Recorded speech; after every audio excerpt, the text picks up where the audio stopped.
বিধানসভা নিৰ্বাচন আৰু বিধানসভা নিৰ্বাচনক লৈ সাহস বিৰোধী ইতিমধ্যে কঁকালত টংগালি বান্ধি নিৰ্বাচনী প্ৰচাৰত ব্যস্ত হৈ পৰিছে। মই এই মুহূৰ্তত উপস্থিত আছোঁ দৰং জিলাৰ দলগাঁৱত। দলগাঁও সমষ্টিৰ বিজেপিৰ প্ৰাৰ্থী কৃষ্ণা চাহেও সংখ্যালঘু এলেকাত বৰ্তমান নিৰ্বাচনী প্ৰচাৰ অব্যাহত ৰাখিছে। দলগাঁও সমষ্টিৰ জামালপুৰত বৰ্তমান মোৰ সৈতে কৃষ্ণা চাহা আছে, বিজেপিৰ প্ৰাৰ্থীগৰাকী।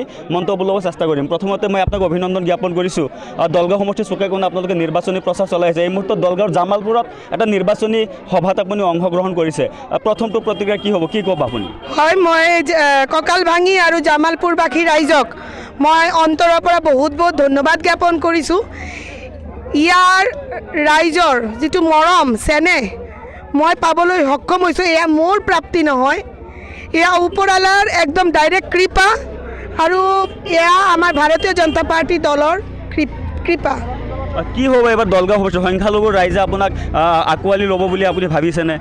হয়, আঁকোৱালি ল'বই। অলপ আগতে যিটো নাভাবা এটা কাণ্ড হ'ল। মই এই অঞ্চলত প্ৰথমবাৰ আহিছোঁ, মই এই অঞ্চলত প্ৰথম আহিলোঁ আৰু আব্দুৰ ৰহমান বুলি এগৰাকী ভাতৃয়ে মোক 500 টকা দি কৈছে, বাইদেউ এয়া মই আপোনাক দিলোঁ নিৰ্বাচনত খৰচ কৰাৰ কাৰণে। তো মই আৱেগিক হৈ গ'লোঁ।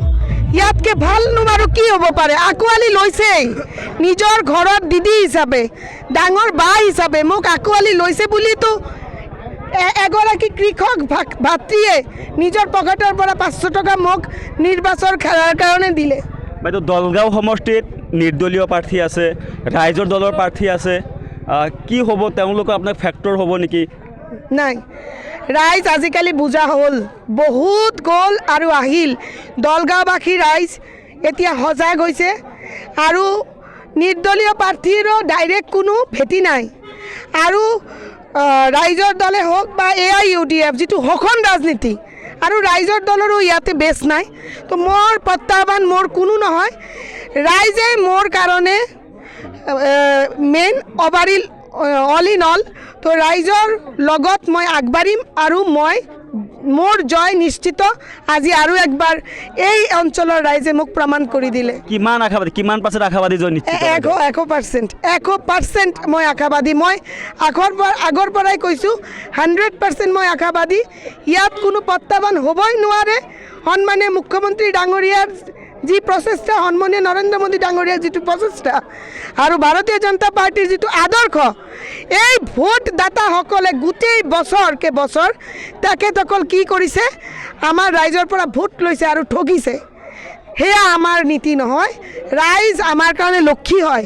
ৰাইজে আমাক ভোট দি দিছপুৰত পঠায়, তাৰপিছত কেনেকৈ MLA-বোৰে পাহৰি যায়। তো যিয়ে নহওক, এইবাৰ পৰিৱৰ্তন নিশ্চিত। আমাৰ দলগাঁও সমষ্টিত পদুম ফুলিবলৈ গৈ আছে। ঠিক আছে, এই মুহূৰ্তত আপোনাক ধন্যবাদ জ্ঞাপন কৰিছোঁ। এয়া আছিলে বিজেপিৰ প্ৰাৰ্থী কৃষ্ণা চাহ। তেখেতৰ মন্তব্য ল'লোঁ। তেখেতে এইবাৰ দলগাঁও সমষ্টিৰ পৰা 100% জয়ী হ'ব বুলি ND24ৰ জৰিয়তে জনাইছে। তেখেত জয়ী হৈ আহিলে দলগাঁও সমষ্টিৰ উন্নয়নৰ স্বাৰ্থত কাম কৰিব বুলি আমাক জানিবলৈ দিছে। দলগাঁৱৰ পৰা আনোৱাৰৰ সহযোগত মই ৰফিক তালুকদাৰ, ND24।